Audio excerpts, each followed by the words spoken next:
I noticed the door on a Tuesday morning. That's the strange part. I'd lived in that apartment for 3 years. I knew every crack in the wall, every loose floor tile, and yet, there it was. A narrow door at the end of the hallway, painted the same off-white as the walls. No handle. Just a shallow groove where one should be. I stood there for a long time, trying to convince myself it had always been there. I failed. I asked my landlord about it later that day. He stared at me like I'd asked him something obscene. "There are only 4 rooms in that apartment," he said. "Always have been." When I pressed him, he laughed nervously and told me to get some rest. That night I dreamed of the door. In the dream, it was open.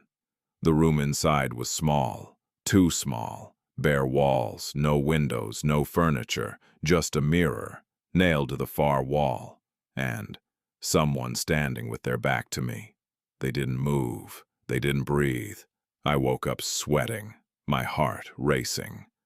The hallway was dark, and the door was open. The room looked exactly like it had in my dream. Empty, silent, wrong.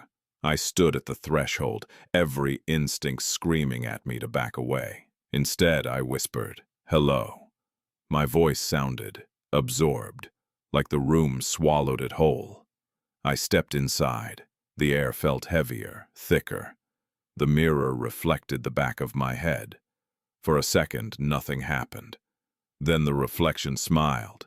I stumbled backward, slamming into the hallway wall. When I looked again, the mirror showed exactly what it should. My normal face, pale, confused. I shut the door and didn't sleep that night. The next day, the door was gone. The wall was seamless.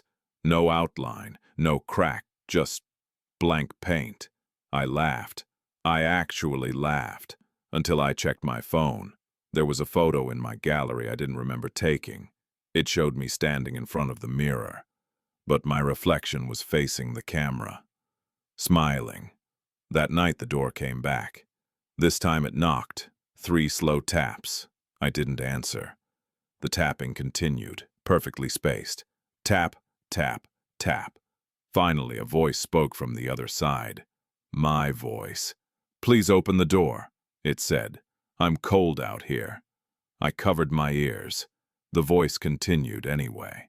"You weren't supposed to notice me yet," it said calmly. "But now we both need the room." I shook my head, whispering no over and over. The door handle groove began to deepen, forming fingers.